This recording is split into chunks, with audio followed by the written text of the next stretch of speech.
नमस्कार, आप सभी को हमारे YouTube चैनल अहान एजुकेशन में स्वागत है।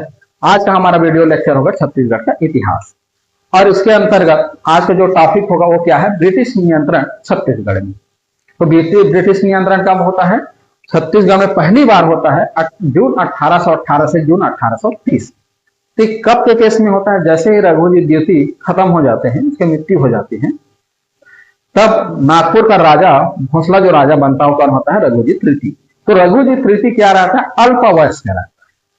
तो अल्पवयस्क रहने के कारण क्या होता है, अब बच्चा जो है वो राज शासन तो चला नहीं सकता।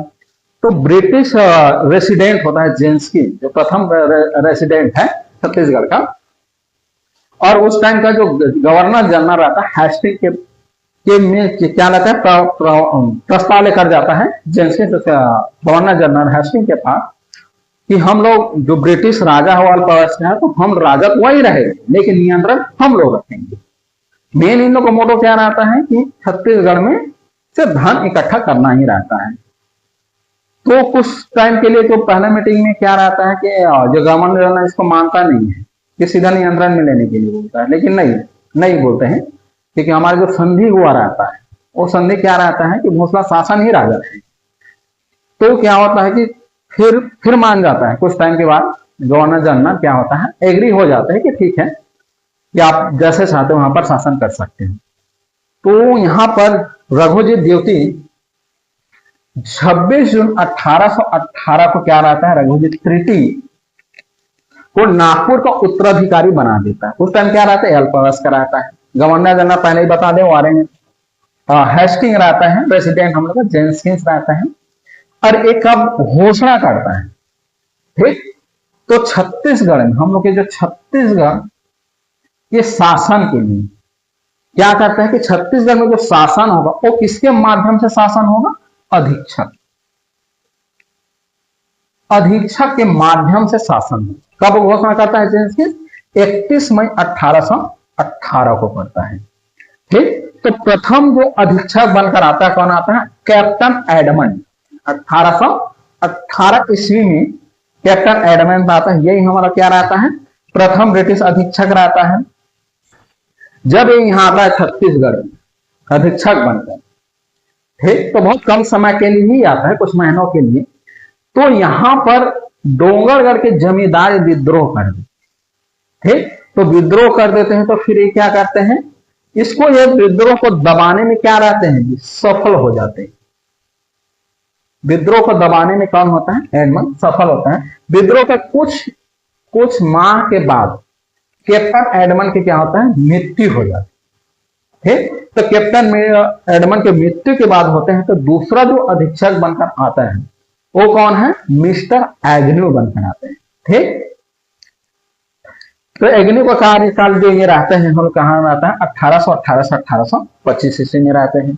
इसका जो महत्वपूर्ण जो काम होते हैं वो दो चीजें ज्यादा महत्वपूर्ण है। एक होता है राजधानी परिवर्तन और दूसरा होता है प्रशासनिक ढांचे का पुनर्गठन। तो राजधानी परिवर्तन सन 1818 में कहां से होता है? पहले क्या होगा, छत्तीसगढ़ का राजधानी क्या रहता है? रतनपुर। रतनपुर से कहां ट्रांसफर होता है राजधानी? रायपुर में होता है। कब होता है? 1818। तो रायपुर को राजधानी बनाने का जो एग्न्यू का कॉन्सेप्ट था कि ये क्या रहता है, छत्तीसगढ़ का केंद्र में था रायपुर, और उस टाइम व्यापार की दृष्टि से ये क्या रहा था, विकसित हो रहा था शहर। ठीक, और क्या था, नागपुर से पास भी पड़ता था रायपुर। तो इसलिए क्या किया, राजधानी परिवर्तन किया। जैसे राजधानी परिवर्तन तो सभी अध्यक्षकों का मुख्यालय क्या हो गया?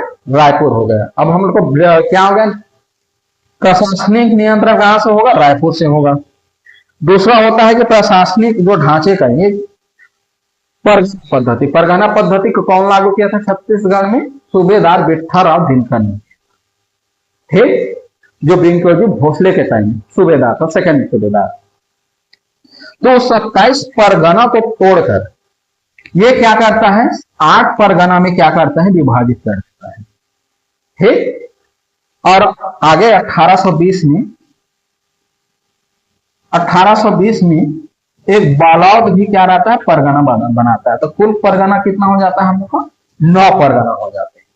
ठीक, भोसले शासन में ही पटेल का पद था, तो पटेल के पद को क्या करता है, समाप्त कर दिया। पटेल का काम होता था कि ग्राम में कर वसूलना।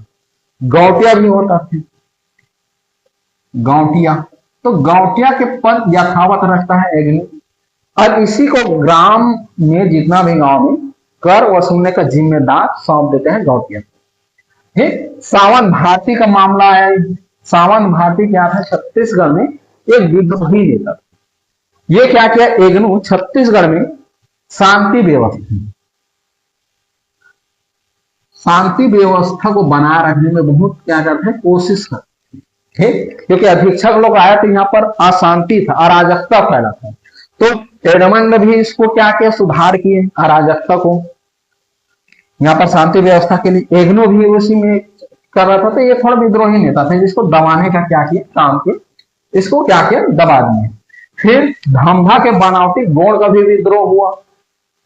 फिर बस्तर और जौपुर के जमींदार कोटपार परगना के लिए क्या, आपसी इन लोगों में विद्रोह हो गया। इसको भी क्या रहा, एग्नू के द्वारा ही दबाया गया। फिर सोना खान का विद्रोह हुआ। सोना खान के विद्रोह के लिए एक ब्रिटिश अधिकारी कैप्टन मैक्सन के द्वारा इसको क्या किया, विद्रोह को समाप्त किया। वैसे ही परलकोट का विद्रोह हुआ, यह 1824 में होता है, गेंसी 1824-25 गेंसी, इसका जो नाम है प्रमुख था इस विद्रोह का, गेंसी। उसका विद्रोह को कौन दबाया, पेजे दबाया। फिर इसके बाद ये इतने महत्वपूर्ण काम था अधीक्षक मिस्टर एग्नो के द्वारा। फिर उसके उत्तराधिकारी में बनकर अधीक्षक आया हंटर कुछ माह के लिए ही आया 1825 में, लेकिन इसका कोई महत्वपूर्ण उपलब्धि नहीं है। फिर इसके बाद आता है मिस्टर सैंडिस, अधीक्षक बनकर आता है, जो इसका कार्यकाल होता है 1825 से 1828 ईस्वी तक। ये यहाँ का, अब यहाँ पर देखो एग्नो तो त्याग पत्र देकर चला जाता है। अब यहाँ पर जो वहां पर रेसिडेंस रहते हैं उसको ये रिकमेंड करता है एग्नो सैंडिस के लिए कि आप यहां पर सैनिक व असैनिक की जितने भी शक्तियां हैं,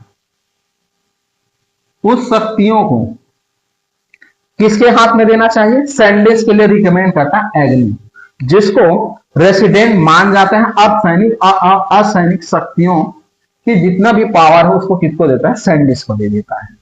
ठीक, तो ये क्या, अब इसके बीच में अंग्रेज और रघुजी द्विवेदी के मध्य क्या होता है, संधि होता है। वो संधि कब होता है, 13 दिसंबर 1826 ईस्वी की। ठीक, याद रखना डेट को, 13 दिसंबर 1826 की संधि होता है। ठीक, अब यहीं पर क्या होता है, फिर यहाँ पर बस्तर और कांकेर के बीच क्या हो जाता है, विद्रोह, उसको भी दबाता है। सैंडिस के द्वारा महत्वपूर्ण क्या कर, अंग्रेजी वर्ष जारी करता है। ठीक, अंग्रेजी वर्ष जारी करता है। फिर उसके बाद अंग्रेजी भाषा को क्या करता है, सरकारी काम काज में प्रयोग करना स्टार्ट करता है। अंग्रेजी से पहले यहाँ पर सरकारी काम काज में जो भाषा प्रयोग करता वो होता है स्थानीय भाषा। ठीक, तो यहाँ पर अंग्रेजी भाषा आया, डाक तार का विकास किया, साहूदारी प्रथा का विकास हुआ। क्या क्या शुरुआत किया, कौन किया, सैंडिस। पूछता है एग्जाम में यहाँ तक आया है। पहले सबसे पहले था लोरमी और तरेंगा। उसके बाद सैंडिस ने क्या क्या बनाया, किसको साहूदारी बनाया, सिरपुर, लवन, सिवाहा, खल्लारी, संजारी को क्या क्या साहूदारी बनाया। उसके बाद अधीक्षक आता है विल्किंसन, वो भी कुछ माह के लिए आता है 1828 में। फिर अंतिम होता है हम लोग का जो अधीक्षक बनकर आता है, वो कौन है, कॉफर्ड, जो 1828 से 30 तक रहता है। 27 दिसंबर 1829 को रेसिडेंट बिल्डर और रघुजी के मध्य क्या होता है, सत्ता हस्तांतरण की संधि होता है। क्योंकि ब्रिटिश क्या था, इसका पहले ही इन लोग का कमिटमेंट था कि जैसे ही वैस का होगा तो हम लोग छत्तीसगढ़ जो शासन है, नागपुर का जो है शासन, उसको किसको दे देंगे, रघुजी, क्योंकि भोसला शासन को। तो इन लोग का संधि होता है। फिर पूरा हस्तांतरण होता है ब्रिटिश से, पूरा भोसला शासन आता है 6 जून 1830 को। काफट किसको देता है, कृष्णराव अप्पा को देते हैं। फिर यहाँ का जो शासन होता है वो जिलेदार माध्यम होते हैं।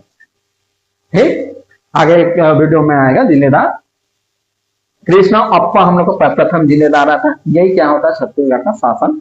फिर इसके पुनः भोसला शासन का स्थापना हो जाता है। कब से कब होता है पुनः भोसला शासन होता है 1830 से 1854 तक। लेकिन यहां पर भी बहुत विवादित रहता है।